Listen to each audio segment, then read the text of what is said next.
I'm Sarah Martin, a board director with the Press Club and a political reporter at the Australian newspaper. This is the first address I have moderated for the club, and as such they thought it best to give me a safe option, someone entirely predictable and mild-mannered. So today, as we begin our series of leaders' election addresses, we are joined by the Leader of the National Party and Deputy Prime Minister Barnaby Joyce. And good news, there are fewer than 10 days until polls open on July 2. Mr Joyce has been described variously as the best retail politician in Australia and as a distant relative to a tomato, we assume from SPC Ardmona. In this election, he's in a fierce contest in his seat of New England against independent Tony Windsor, and we thank him for taking time out from the campaign to join us here today. For those on Twitter, please follow today's address using #NPC, and please welcome the Leader of the National Party, Barnaby Joyce.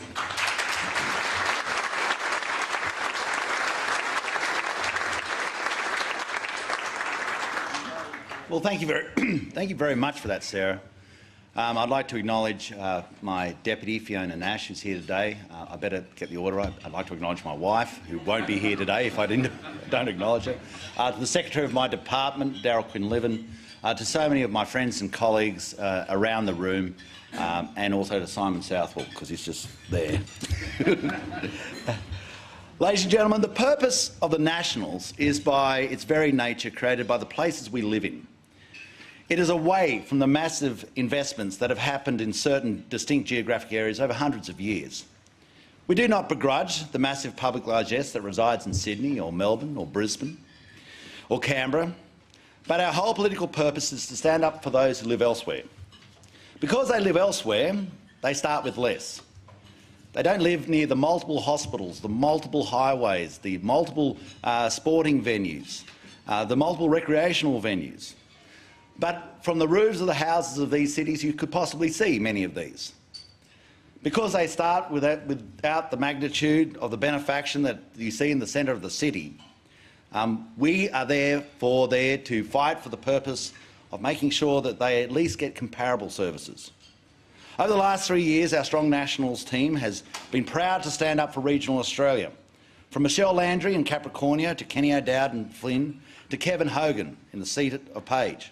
Our champions stand up and fight for their local communities. In our work with our Liberal Party partners, we led to the debate that removed the carbon tax. Why? Because the people who the carbon tax hurt were the poorest people, and we are proud to represent those people who do it harder than others, or live more remoter than others. We worked as well to remove the mining tax, because where you find coal, and where you will find miners, and iron ore miners, and bauxite miners, and prospectors. And where do these people live? Well, they live in regional areas, and they were supported by the mining industry. The Nationals are also the party of small business, people who understand what it's like to take a risk and invest in the community and employ local people. People like Damien Drum in the electorate of Murray, and Marty Corboy in the electorate of Indi, Matthew Fraser in Richmond, people who come from humble beginnings but took a risk in business. We have built our businesses so we understand that you need to work hard to build the foundations to create prosperous regions. The National Party heritage is based on farmers, and we continue to fight as the core of our religion for their rights. This is no better manifested than in the fact that we hold the portfolio of agriculture and water resources at the Deputy Prime Ministers. It is fair to say that the role of agriculture is sadly forgotten by the alternative government in this election. They don't take seriously what is now the second largest export of our nation, agricultural exports, after iron ore. But we have worked to deliver 3 free trade agreements, and we have been resilient in making sure that we grow the live export industry. We have fought hard to deliver on a $4 billion agricultural white paper when the alternative was a $30 million Labor Party food plan. We've stood for the rights of farmers in conflicts on land use agreements. We fight for farmers because they so often epitomise the weaker party, and the National Party will always be standing with the underdog. As a government, we stopped the people smugglers of the Labor Green Independent Alliance's chaotic border policy. Not only was it chaotic, It was responsible for the death of 1,200 men, women and children. Men, women and children who had escaped the clutches of criminals but have paid for it with their lives. We are not an ungenerous country. We are not inhumane. We pride ourselves on compassion, but it must be compassion on the premise of order and under the necessity of strict controls. So it is clear that we stand for the underdog. We stand for regional areas. We believe in compassion, and we work within government because we believe in order. Our dream, therefore, in this 100-year-old party that is the Nationals, is that an individual, although they may not be born with the same wallet, or the same education, or the same genealogy of a more fortunate family, that person can start from nowhere and with nothing more than their enthusiasm, their discipline, and the sweat of their own brow transcend through the social and economic stratification of life to the highest levels of their innate abilities. This is not a selfish purpose, because that person, in doing so, will take other people and their community with them. When an Aboriginal live cattle producer builds a successful business in the export of beef, he takes his community with him. When a migrant comes from overseas and starts her business in a regional town, and it grows and it flourishes, she takes her community with her. When a kid from out west goes to university, maybe the first in their family to do so, they show to others the opportunities that are available within this nation. Our job in the Nationals is to remove the impediments that exist between the individual's capacity to transcend the social and economic stratification of life and this incredible country we live in. How do we do this? Well, one item is no better encapsulated than in the effects test. That said, small businesses will have greater rights in the marketplace when they can exist and deal with the perverse actions of large operators who challenge you and push you out. Don't push you out because they have a better product or a better service or a sustainable and better price, but they push you out merely because of their size. And they offer a price merely because they can. And they have you accept that price without question because you have no choice. This is not competition. That is straight-out bullying, no different to the caustic actions of the large teenager in a primary school playground. The effects test focuses some way or deals in some way with the causes that have been brought up to us over and over again by small businesses, where they may be small businesses in regional towns, farmers or tenants in a shopping mall. Next is the infrastructure advancement. Every person in this room has in their pockets, and I just heard one, a mobile phone, which is worth a case of beer, by the way, if it goes off. For most of you, it's probably closer to you than your partner will ever be. You will spend more time talking to it than you will spend talking to your husband or your wife. Sadly, some of you will even sleep with it. It has become an essential tool way beyond what was ever envisaged 30 years ago. It's not only your phone, it's also your pocket computer, it's your email, it's your weather, it's your library, it's your teacher. Mobile phone coverage has become essential. So under the Nationals, we have rolled out more than 500 mobile phone towers and upgrades and the funding to support them. We have more to come. We're fixing reception black spots after Labor delivered absolutely nothing in mobile phone coverage. In regards to roads, many people here may be complaining about the traffic in Sydney. Probably, if you live in Sydney, probably more so. In the cities, they complain that the roads are not big enough. In country areas, in some instances, they complain that they just don't exist, or they are not sealed, or that the bridges can't carry the weight to carry the produce. And there is nowhere a better example of this than the village or the area where I grew up, in Danglema, where today, or this week, the road has recently collapsed into the creek. But should we just accept this, as other parties do? People will say the problem is too big, the communities they service are too small, or it's vastly too isolated and costs too much. They ask, why do you need a mobile phone tower at Drake? But the Nationals stand up for these communities, and we fought to secure dedicated funding to fix these problems. We established the Bridges to Renewal program, which has already delivered more than $200 million towards fixing over 240 bridges in the past term. This is in addition to the Roads to Recovery program, which is delivering around $3.2 billion to regional councils for fixing local roads. We're also delivering $700 million for northern roads and for beef roads. We also have to see the infrastructure as enabling the creation of business. We don't determine what that business will be, but we understand if the infrastructure is there, the market will determine what business will grow. And there is more to do. Our nation, over the past 200 years, and the 40,000 years or so before that, have only built 2 sealed roads from east to west. 2 sealed roads in over 200 years. I believe as a nation we have to be better. Today I announce $100 million towards the sealing the remaining 1,700 kilometres of the third east-west route, the Outback Way. The Outback Way is a 2,800 kilometre route that links Laverton in Western Australia with Winton in Queensland, via Alice Springs in the Northern Territory. In 2012, approximately 1,100 kilometres of this road was sealed, with the remaining 1,700 kilometres unsealed or gravel road. We do these things for the people in the remote areas, not for the votes, because there are not many there. We do it for the wealth and the produce that comes from these areas. And we do it as a vision for our nation, delivering wealth for all areas, delivering on the promise that we will be able to drive from Cairns to Perth across the centre of our nation. If roads are the first seed of economic growth, then the second seed of economic growth is as old as civilisation itself. The storage and movement of water. Water is a prerequisite of agricultural activity sine qua non. I'm extremely proud of the work the Nationals have done, bringing this back to the centre of government policy. Water is wealth and a dam is a bank. We have a $2.5 billion plan to build the dams and the pipelines of the future that will deliver affordable water to where it is needed and roll out the plan that has already begun. We have $500 million of grants and the $2 billion of concessional loans that go on top of those grants. Take, for example, the augmentation of Chaffey Dam. When we came to government, it was underfunded, unapproved and unbuilt. Since we have been in government, we have turned the first sod and I opened it last month, and it is filling as we speak.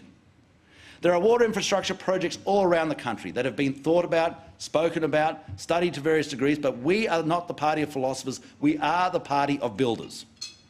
We have announced funding to fast-track 44 water infrastructure projects across the country. Funding will go to water resource assessments, finalising feasibility studies, completing business cases and acquiring the necessary environmental approval. We're providing $60 million for the planning work to get projects around the country ready for construction. We have put $132 million on the table to build Rookwood Weir, which is inland from Rockhampton on the lower Fitzroy River. The 76,000 megalitres of water made available by the Weir will enable an additional $1 billion of agricultural production a year and create 2,100 new full-time jobs in the agricultural sector while providing water security for the centre of Rockhampton. This is what jobs and growth looks like. This is what we meant when we talk about investing in jobs and growth. We're also committed to $20 million to upgrade the McAllister Irrigation District, and this will be also added to by states and farmers. We have added $20 million to the South West Loddon Pipeline, there's another case of beer, to connect remote areas in the Mallee with a reliable water supply. With the Tasmanian Government, we are building $120 million of irrigation infrastructure through the $120 million Tasmanian Irrigation Tranche 2 program to bring greater economic future to the rural areas of Tasmania. This is the first time in decades that a government has gone to an election with an ambitious, long-term water infrastructure plan as a centrepiece of its policy. The policy is more than just rhetoric. We have the funds locked away in the budget. We are delivering. Labor's promise is to cut half the water infrastructure fund. Labor's promise is to decimate the vision and the dreams of regional people. The next step of infrastructure is rail. And historically, this obviously is more advanced than water infrastructure, but it is vital. We will continue our development of a corridor of commerce from Melbourne through to Brisbane via the Inland Rail. An opportunity for young families to find a new home and life in Western New South Wales or Southwest Queensland or regional Victoria, where it is inherently cheaper to set up a business than in the city. We have to connect them to the population so they have a market. We have to connect them to international markets so they have a bright future. We look at what's happened overseas in Texas and the economic benefit that came through delivering advanced rail, and we want to make sure that we do the same. We want that same vision for Dubbo. We want that same vision for Gundawindi. We want that same vision for Nagambie. We want commerce to grow in new areas of our nation. The 1,700-kilometre inland rail will deliver on that vision. We've put real money on the table, $594 million into the ARTC balance sheet so that they can borrow up to $2 billion, which will finalise pre-construction activities such as land acquisitions. On the back of that is the support for people such as Arium, who will produce the steels, the men and women of Australia in other areas, the earth movers, the surveyors. Real work, real jobs, real futures. The Inland Rail project is expected to create up to 16,000 direct jobs. The final piece of infrastructure is of the current age, and it is broadband. And you may be thinking, well, he's going into dangerous territory here.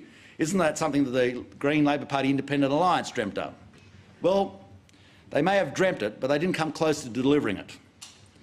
They may have talked about owning a pony, but we bought the horse, broke it in, saddled it up and now are riding it. The perfect example of delivery on the NBN is in Tamworth. And when we came into government, we honoured every contractor on the NBN list. And when we had been told that Tamworth was next on the list. But as it turned out, in Tamworth there was not a single contract for construction and no plan for implementation. It was like someone saying you were promised a house. But when you investigated, they had no architect, no plans, no bricks, no builders, ultimately no house. This is what happened with the NBN under Labor. We are now delivering more every month than the Labor delivered in 6 years. Further to this, mobile phone reception and internet speed has long been a handbrake of country communities. In government, we established the Mobile Black Spot program that is already delivering over 500 new and upgraded base stations, which will cover around 3,000 black spots nominated by communities. And we're extending this policy to fix an estimated 4,800 mobile phone black spots. In contrast, Labor has so far committed to the grand sum of just 4 phone towers, and they're all, surprisingly, in one electorate. And we have fast-tracked the New South Wales rollout for regional areas. In April, NBN's Sky Master satellite network was launched to connect regional areas and rural areas to affordable, high-speed broadband. Under the coalition, the NBN will also offer an additional 50 gigabit of data per users per month from the Sky Master satellites for students studying via distance education. Again, under their plan, Labor has forgotten regional Australia. When Labor was in charge of the NBN, the interim satellite service connections were slower than dial-up and plagued by dropout and connection issues. We, in current reports, are getting vastly better outcomes from Sky Master, and we will continue to improve on that plan. Under our plan, by 2020, every home will have access to fast-speed broadband internet. This allows us to deliver business to regional areas. More evidence that what we do, to show that we're not philosophers, we're doers. And a classic example of also our belief in our nation is country of origin labelling. People said it was too hard, it was too parochial, it would never happen, and that what we had was good enough. Well, we changed all that. Australians have long wanted to know exactly where their food is grown and processed. And we have the best produce in the world, and we put so much effort into it, through phytosanitary controls, occupational work health and safety requirements, and supporting our workers. We want to make sure we support local farmers and manufacturers and local businesses as well. People have a right to know. They can buy what they like, but they have a right to know where it came from. The Nationals fought to implement a country of origin labelling system that Australians could trust. We made sure that it was simple, diagrammatic and reflected the proportionality of the Australian produce within it. Likewise, Australians wanted vastly greater controls on who from overseas owned what of their country. The National Party is proud of standing behind the reduction in the Foreign Investment Review Board threshold from 252 million to 15, and have kept the threshold at 0 for state-owned enterprises. We are doing no more than what people have asked of us. We are there to serve them, and this is what they deserve. They deserve for us to respond to their requirements, to their desires. Interestingly, this sentiment seems to be just as strong amongst people in the city as in the country. It is not politically incorrect, nor xenophobic, nor myopic to have a proper control of who owns what in your nation. We will not be embarrassed to stand up for Australia. The most recent Lowy poll reinforces the belief that we have had for a long time. It is funny, but on this topic, the Labor Party has an alternate policy. They want to go in the opposite direction to us, raising the threshold, making it easier to sell out land to somebody from another nation without a question from the FIRB. When we say the Australians have a right to ask questions, they scream back at us, xenophobe. Another example of standing up for the underdog is in the Nationals' representation of owner-operator truck drivers. Mum and dads being put out of business due to a backroom deal between the Labor Party and the Transport Workers Union. Now, I have no problems with unions, but they should not operate at the expense of mum and dads trying to get ahead, spending long hours on the road away from their families, trying to make a buck. In April, Parliament passed legislation to abolish the so-called RSRT, and in doing so supported our mum and dad owner drivers and protected some 60,000 jobs. We have been strategically building the foundations for a stronger regional Australia, building and developing the tangible economic and employment drivers of regional communities. The Agricultural White Paper builds on the foundations for secure regional industries and creates new and better jobs. It delivered new long-term commitments to drought support policy with $2.5 billion over 10 years to concessional loans. When Labor was in power, they abolished the exceptional circumstances and left nothing in its place. This government had to rebuild a national drought policy. Together with farm household allowance, the drought safety net has been significantly improved. The Commonwealth is now the first tier of government to deliver assistance in drought. We have lent over $438 million to over 830 farm businesses. When we came to government, they'd lent out to 8. More than $105 million has been paid out in farm household allowance to support people, to keep dignity in their lives, to make sure they have the capacity to meet at least their groceries when they're doing it tough out west. By putting this in place, the Coalition was able to quickly respond to the crisis in the dairy industry as well, when Murray Goulburn and Fonterra retrospectively cut farm gate prices. We secured a special agricultural commissioner on the ACCC and established an ACCC Agricultural Compliance and Enforcement Unit to better understand the competition issues in agricultural sectors. We stood behind the expansion of the live export trade, even though some days it gets close to death threats, in fact quite often. Securing 7 major new live export destinations and assisting in the negotiation of 3 new free trade agreements, and we won't stop there. Between September 2013 and the 29th of April this year, we've achieved 70 key market access gains and restorations. We have record prices in so many soft commodity lines now that rural exports are the second largest export after iron ore. Record cattle prices, record sheep meat prices, record protein grain prices. I was talking to pork producers the other day in Kingaroy, best prices in 100 years. We've got sugar at 20 cents a pound, $600 a tonne. We've committed $50 billion to long-term strategic infrastructure investments across Australia, which will better connect our regional areas. Passenger, transport and freight links across the country are critical for jobs and economic growth in regional areas. Projects like the $5.6 billion for the Pacific Highway duplication. So hard to deliver, but now often forgotten, but it never happened till we started delivering it ourselves. Or up to the $6.7 billion for the Bruce Highway, and up to the $1.14 billion for the Toowoomba Second Range crossing, and the $220 million to complete the Murray Basin Freight Rail project. We are delivering our $6.2 billion plan to unlock economic growth opportunities across northern Australia, building the roads, building the dams, cutting the red tape, creating a brighter future for the north. Our $1 billion National Stronger Regions Fund is helping regions select what they believe is the infrastructure they need, whether it is a water supply for Werris Creek or a sporting field. We don't talk about creating new or better jobs in Australia, we actually do it. We have a strategic plan to bring high-skilled jobs to the regions through the process of decentralisation to build centres of excellence for the country, in the country. This speech is from one of our nation's most successful decentralisation programs, the City of Canberra. But there are other towns and regional centres that should be afforded the same vision that we've delivered to this marvellous city of Canberra. We do this as a strong Nationals team, part of a responsible coalition government, and at a cabinet table where real decisions are made. We do not serve as commentators or a complaint box like the independent candidates that are nothing more than the front page of the Glee Club, the Green Labor Independent Alliance. They caused chaos. They brought us disastrous policies like the carbon tax, the mining tax, the shutting down of the live export industries, and policies that were forced upon regional areas of Australia.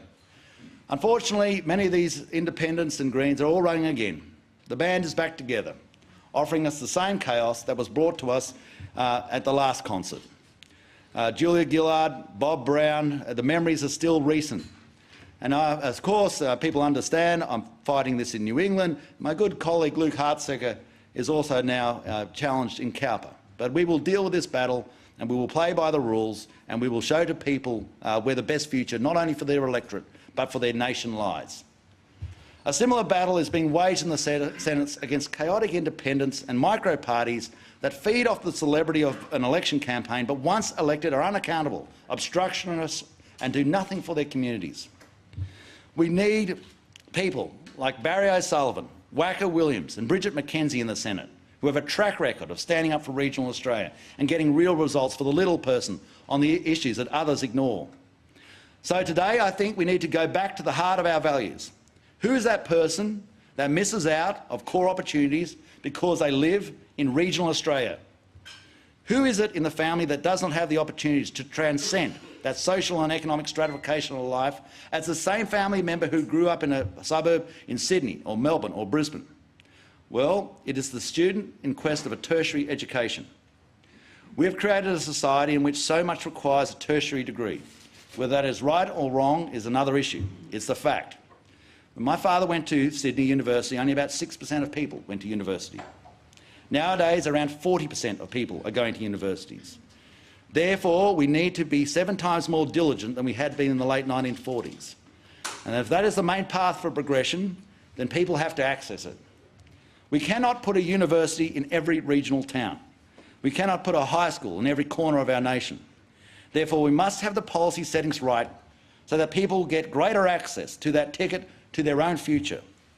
So today I'm announcing $83 million to reduce the period students need to be employed under the self-supporting criteria from 18 months to 14 months under youth allowance and ab-study living allowance for regional and remote students. This will mean that a student is able to meet the relevant earnings criteria to prove independence with 1 gap year as opposed to having to work for longer and delay their university commencement. The longer a student is not engaged in further studies after university, the less likely it is that they will re-engage. We're also announcing $24 million for 1,200 new rural and regional enterprise scholarships for undergraduates, postgraduates and vocational education students under the STEM studies. A re-elected coalition government will support young Australians living in rural and regional Australia to study and develop new skills in STEM. The scholarships will be valued at up to $20,000 each. We make the promise of, as an election commitment, $44.7 million to increase assistance for the isolated children's additional boarding allowance. This is so important for these families out west. They don't have the high school. Their only option is boarding school, and many of them it is beyond their means to pay for it. We must deliver for these people. A re-elected coalition government will increase by 50% the rate of the additional boarding allowance to bring this assistance more in line with the costs of education for these isolated families. The additional boarding allowance provides a means-tested supplementary payment to provide additional support for low-income families who geographically isolated student boards away from their principal family home. It is enough that these families have to live without their children. As well, we burden them without being able to afford to live without their children. An independent comprehensive review into the equity of education access for rural and regional students is also a further commitment so that we can seek fresh ideas and fresh thinking to bridge this most crucial divide. There is a need for an independent review into regional education to address the clear disparity of achievement, aspiration and access to higher education by regional students. The initiatives announced today are significant steps, but our fight for more equitable access doesn't stop here. We need to look further into the issue to seek fresh ideas and fresh thinking to bridge the divide. We also want students to, if they wish, return to regional areas to work. They must, when they come back, invest in those regional communities to make those communities grow. In so many instances, those who want to get ahead look for grants. As I said, they don't start with the wallet that others had. Now, we prefer to be a government that partners with you rather than gives to you. That's why we provide concessional loans to drought-affected families. That's why we are providing concessional loans to the dairy industry. That's why we are providing concessional loans to state governments for water infrastructure. As a person who has worked in the banking industry and as a former accountant, I believe that the stewardship that you get from lending people money brings inherent disciplines that helps them survive in the many instances beyond the form of a grant. To support our ability to fast-track the delivery of this co-investment, I am pleased to further announce a re-elected coalition government will streamline the Commonwealth financing and concessional loan processing for rural investments by establishing a regional investment corporation. The Regional Investment Corporation will be the single administrator for the $4.5 billion in agricultural and water resources financing and concessional loans initiatives. I have personally seen the benefits government finance corporations can deliver to farmers from my time in the past working for the Queensland Industry Development Corporation. The corporation will administer funds relating to drought concessional loans, the National Water Infrastructure Loan Facility and the loans delivered under drought and drought recovery and farm finance concessional schemes. The corporation will also administer any new financing and concessional loan schemes in my portfolio. There is a clear need for such an entity. We have seen over the past few weeks the sorry potential for states to delay and play politics with the Commonwealth's loan products, as the Victorian Labor government sought to do as it held out on the dairy recovery concessional loans and held us hostage in an attempt to squeeze the federal taxpayer for more administration funding. The Commonwealth should not have to offer drought or other support through the states after the establishment of this Regional Investment Corporation. We will have a vastly more streamlined way to act. In partnership with our Liberal colleagues, we understand that there are very few higher priorities for the Australian people than employment, having a job. The Nationals understand that some regions are doing it tougher than others. Volatile international markets, changing technology and movements in traditional industries cause hardship to specific regions and communities. I see that when I'm in the Bowen Basin. I see that when I'm in the Northern Rivers. I understand this with my colleagues and we need to do more about it. That's why we have a long-term plan to help these communities to strengthen and establish local industries and develop new industries and help people get secure jobs. We're investing in jobs and growth in regional Australia with our jobs packages for regions across our country, including the New South Wales Northern Rivers, the Mid-North Coast, the South Coast, Queensland's Bowen Basin, and also Wide Bay, Fraser Coast and Cairns, and Victoria's Goulburn Valley, and others yet to be announced. We have announced $25 million towards the establishment of the Western New South Wales Integrated Cancer Centre.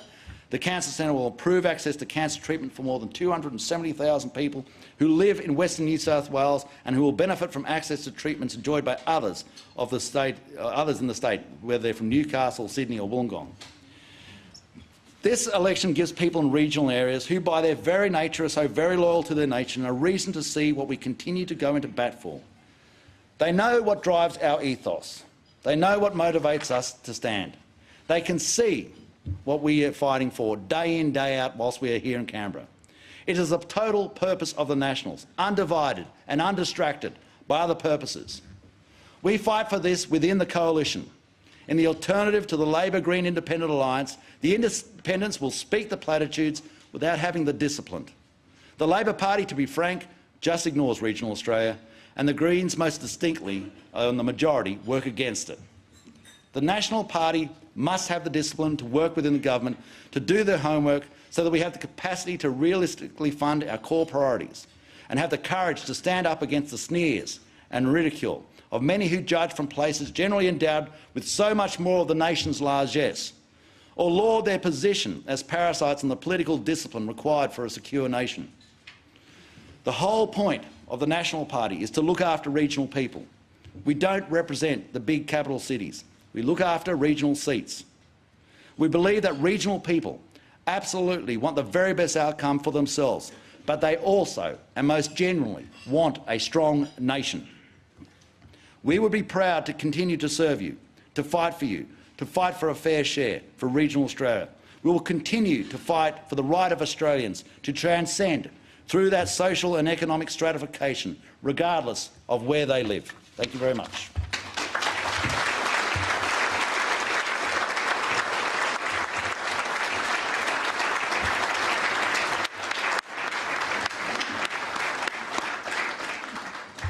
Thank you very much, Mr Joyce. So, to kick questions off, I would like to ask you about the coalition agreement. You've said that if Malcolm Turnbull is successful at the July 2 poll, you will drive a hard bargain. Can you give us an indication as to what you would like to see in that agreement that is not there now? No. Thank you very much. Look, it's an actuality. You have to prove to the Governor-General that you have the numbers to govern. And we have a coalition. We have a strong coalition. I've just spent the last day with John Howard. And everybody's always known that at the end there's the expected discussions that you have. This is nothing new. It happens every time. It happens immediately after the election finishes. And if anybody thinks that there won't be a coalition, you're wrong. There will be. There'll be a very strong coalition. But of course, it's part of what we do. The difference between the National Party and the Independents is we do it silently, quietly and effectively. What others do is they bang on about it, scream about it, come up with platitudes about it, but never actually deliver on it. Colin Bettles. Colin. Colin Bettles from Fairfax Agricultural Media. Mr Joyce, thanks for your speech. We've conducted a survey recently of people running farm businesses about how they would vote if an election was held today. A large percentage of those people surveyed are undecided, and the equal number of people who said they would vote either independent or for Labor Party matches the undecided voters. Based on your performance as the Agriculture Minister and the alternative, if there was a change of government, how do you think those people who are undecided should vote? Well, I hope, Colin, that we have laid out. You can judge us by our form. You can judge us by the fact that you go to any cattle yard and say, how do you reckon we're going? They say record prices. When they're selling their sheep, they say, how do you reckon we're going? They say record prices. When you go up to Kingaroy, you go to the pork producers and say, how do you reckon you're going? They say great prices. If you talk to people with protein crops, with their chickpeas or almonds, say, how are you going? They said, going record prices. If you look at the price of land, they say it's going up.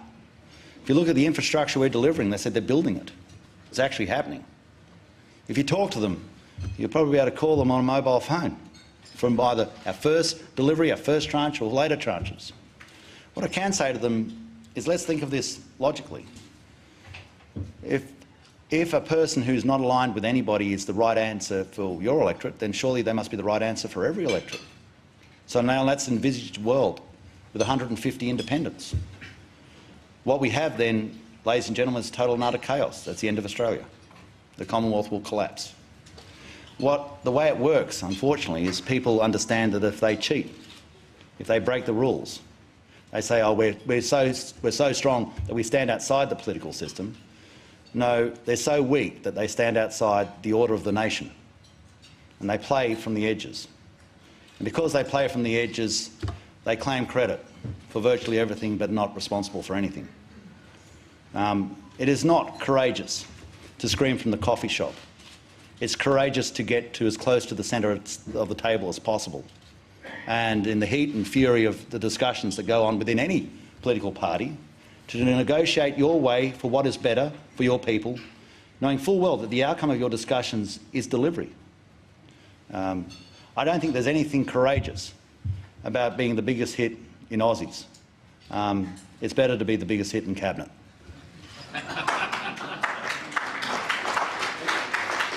Next question. What about the potential of Labor returning to the agricultural portfolio? Colin, let's look at what Labor did last time. You know, Labor did find a saving under the Rudd-Gillard-Rudd Labor Green Independent Alliance. They found a saving. It was in agriculture.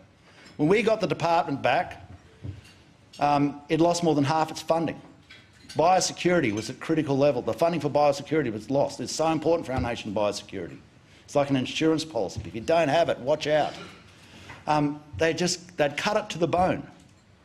I wanted to make sure that I work with my team. I'm incredibly proud of the team we have, and we brought in water into agriculture. We've basically continued to build it up and fighting all the way through with former Treasurer Joe Hockey to get greater funding to build it up, because we truly believe that this is a pillar of our nation. That if you are walking down Martin Place, you are a farmer, whether you like it or not. If you're walking down Collins Street, you are a farmer, whether you like it or not. If you are walking down Queen Street Mall, you are a farmer, because our nation relies on the income stream that comes from that. It is the mechanism which gives us a buffer to deal with the downturn in the mining industry. Now, we had to build this department up, and I'm incredibly proud of all those people who work in the Department of Agriculture and Water Resources. Now, for one moment, I see myself as some messianic figure, but I'm so proud to be part of that team, that incredible team doing an incredible job, and the Labor Party would do exactly what they did last time. They will decimate it. Next question from Malcolm Farr. Malcolm Farr from news.com.au. Thanks for your address, Mr Joyce. A stream of authoritative analysis says that Pauline Hanson might win a seat in the Senate in Queensland. I'd be surprised if you weren't getting similar advice from your people. How aware are you of her policies, should they exist, and where they might coincide or clash with your own? And if there is to be a Senator Hanson, would you be urging Senator Nash to become her second best friend? Senator Nash is my second best friend. We are not having other second best friends.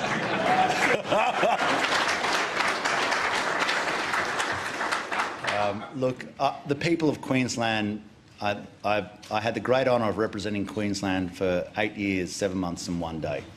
And so I understand them, not explicitly, but very well.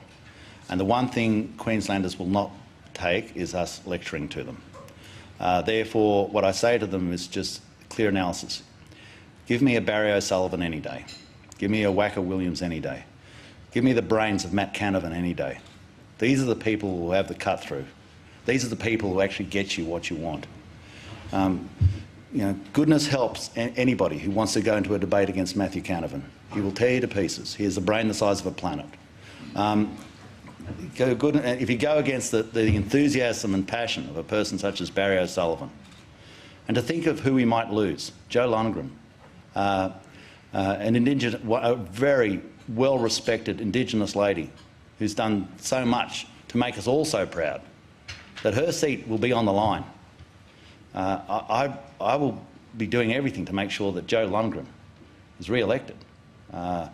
I think that she challenges all our conceptions and misconceptions about Aboriginal people.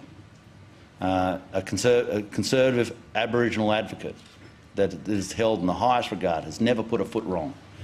Now, Ms Hanson will run her race, and the others will run their race too. But I think that after the fury and the colour, people might quietly just assess what is truly, not only in Queensland's interest, but most importantly, what truly is in our nation's interest. Because remember, so often you are not just voting for your electorate.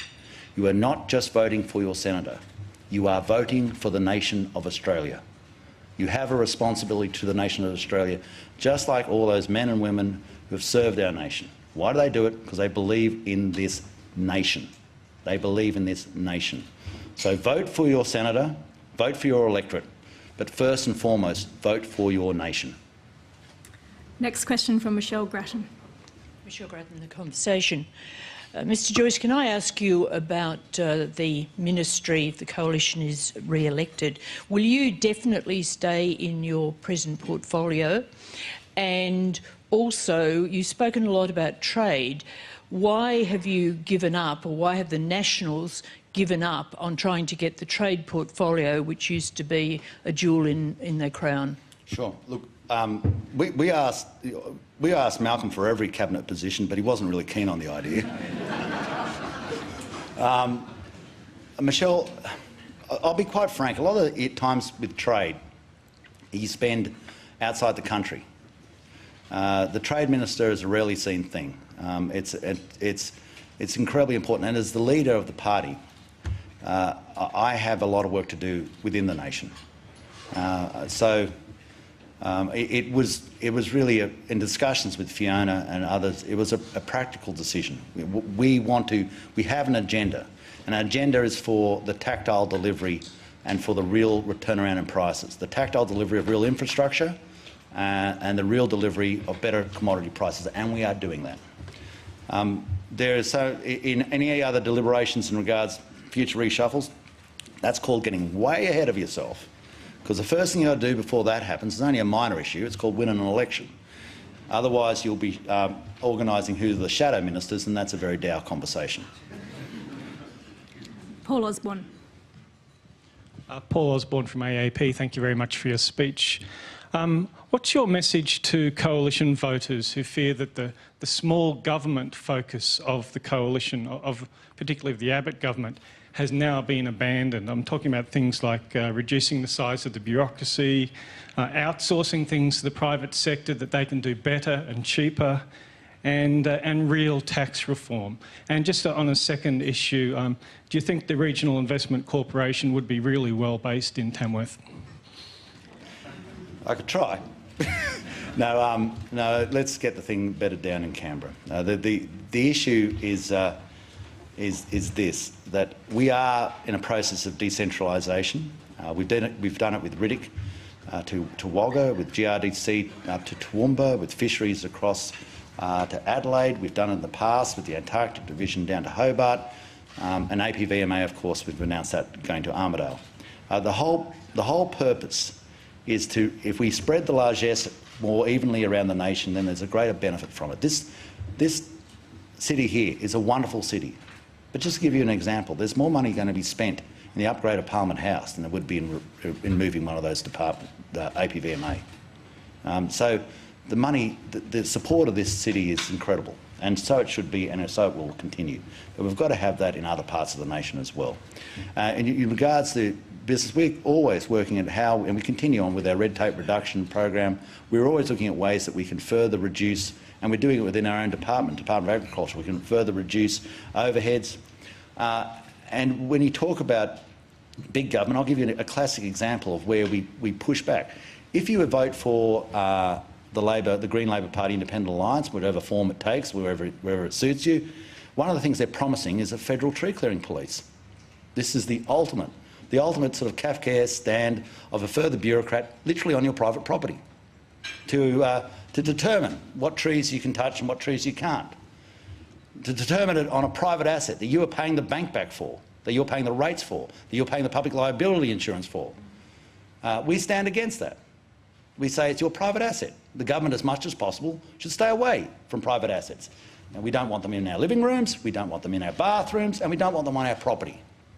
Another classic example is they'll go further with animal welfare measures, the Labor Green Independent Alliance, which will mean, and they'll start to mimic some of the aspects of what happens overseas, for instance, the movement of cattle, which may be perfectly in order for Europe, where everything's 5 minutes away from one another, but it's not when you live in a place such as Australia. I have always been pushed in the live cattle industry for further regulation. We're always pushing back. So we're living the ethos of smaller government. So just on a specific, why not privatise the payment system of Medicare if it's more efficient and gets government out the way and gives taxpayers a better deal? Well, no, what the whole Medicare thing, and I knew, I was waiting for where it was going to come up. And you've just taken that question, and that question. This is amazing. I've seen some amazing things in politics, but the discussion about the privatisation of Medicare just takes the cake. I mean, why don't we say, we say that the Labor Party will cut the Sydney Harbour Bridge in two and move it to Tamworth, and we're going to stop it. It's also just a load of garbage. It's just made up. I mean, if their campaign has got to the point now where they're literally making up stories and then fighting against them, then we should all just get a packet of chips and sit down and watch them and just get to the end as quickly as possible. This is so absurd, and I look at poor old Mr. Shorten and thinking, mate, you got to back yourself out of this one. And he's just looking more earnestly and dopier at the camera. It's just got to come, and it's going to come to a grinding end in about 10 days' time. But look, in any of these things, we are not going to feed their metaphor, because whatever they do, when they start these lies, we're not going to feed them in any way, shape or form. So what they actually do is they just create chaos, which is their metaphor. We're always trying to do things more efficiently, but we're not touching anything in Medicare. Next question from Peter Jean. Peter Jean from The Advertiser, Mr. Joyce. Just on foreign investment, your argument that Australians should have a veto over whether prime agricultural land is sold to foreigners really resonates with the public. But how do you answer your critics on things like the proposed sale of Kidman, that sometimes the capital just isn't here in Australia and we need that foreign investment in farms in order for the agricultural sector to expand? I'm glad you asked me that question. Look, let's go into two things. One of the things they say, there's not enough investment in the land. All the regulatory requirements which were asked prior is because people believe we've had too much investment. Tree clearing guidelines, we've knocked over too many trees. Water, we're buying it back because we've given out too much, and South Australia will be very aware of that. This idea that we haven't got investment in land is just bumpkin. Go out and have a look at it. We've had a massive investment. Over Section 75B, water reticulation deductions, and what happened around Gundawindi and St George. Massive investment. Massive investment out there. People do find the capital. We have $2 trillion. $2 trillion in our nation in super funds. Not one fund has more than 1% of its portfolio, the major ones, well, 1% of its portfolio invested in agriculture. Invested in agriculture. This is, I think, overall, it's about 0.5%. So let's not say we don't have access to capital. We do. And we're not asking for much to invest in one of the fastest growing industries in Australia with record prices. I find it surprising, and we're never going to run out of foreign investors. We have them lined up. As I said, they're out the door, down the street, over the hills and far away. They're all lined up. They're all ready to pay their price to have a punt at buying further of our assets. And I understand that. It's a great investment. We have a protein deficit in the world. The world is looking for protein. Their standard of living is increasing, their buying capacity is increasing, and they're searching for protein. And guess one of the greatest venues for the production of that protein? Here, our nation. Our nation. And you can see it. If it walks, and if it's not human, somebody around the world wants to eat it. and it's the same thing. It's the same thing with grains. Anything that's protein grains, we can sell it. Chickpeas, flavour beans, navy beans, almonds. And so this investment, prudent investment by our super funds, by our asset managers, must reach out and say, hey, let's get involved with this ourselves. So that the person walking down Martin Place and turning the corner into Pitt Street says, actually, I own a little bit of this. I've got a little bit of this action. I'm part of this. And they should demand it of their own super funds. And the person who's walking down Collins Street can ask the same question. I want a part of this action. I want my super fund to invest in my nation so that I can get the returns that farmers are getting. I say to cattle producers now, if you cannot make money now, get out. It's never going to get... this is about as good as it gets. And so why don't all of you have a bite of that action? Next question from Sid Ma. Sid Ma from The Australian, Mr Joyce. I'm just a bit interested. Could you tell us a bit more about this Regional Investment Corporation? Will the assets be held on budget or off budget? Will it have the same modelling as the Clean Energy Finance Corporation? Will it be required to have a return above the bank bill rate? Sure. Tell us how it works. Well, we've just announced it today. We'll start the construction of it ASAP as soon as we get back. See, it's not going to be such a quantum leap. I know you're basically sort of going into the tabulated data of it all. We're doing it already in ways which we do with concessional loans, where we actually do get it. We cover our costs and look for a minor return on the money that we're lending out at the moment, Sid. So this is not such a major leap. And the alternative, Sid, for many instances is when a crisis comes, is to give people money. Now, the nation gets no return on that. I'll tell you what the return is on giving people money. Zero. The return on giving people money is a grant. That's it. And where the money goes, who knows? Where the $900 cheques went under Labor, who knows? But so we want to be partners in this scheme. And just like everything, just like the Queensland Industry Development Corporation, you work on the terms that has a mandate for the economic development, for taking over the facilities that are currently there and operating in a myriad of places, and trying to get it more streamlined and more organised in a more cogent form. I don't think there should be no crime in trying to make sure that the processes that are currently in place in a myriad of buckets are placed together for a more cogent outcome. Phil Curry. G'day, Mr Joyce. Phil Curry from the Financial Review. Look, Labor's witnessed firsthand in this election campaign what happens when you put big business offside with their opposition to the tax cuts. They've attracted the ad campaign and rather hostile response. One of your first things you're going to have to do if you win the election is get the effects test through Cabinet. That's vehemently opposed by the big fellas, the BCA, Coles, Woolworths, groups like that. What's your message to them if they're thinking of coming at you after the election? It's a decision that's made by Cabinet. It's policy of the coalition. It's going forward. It's really.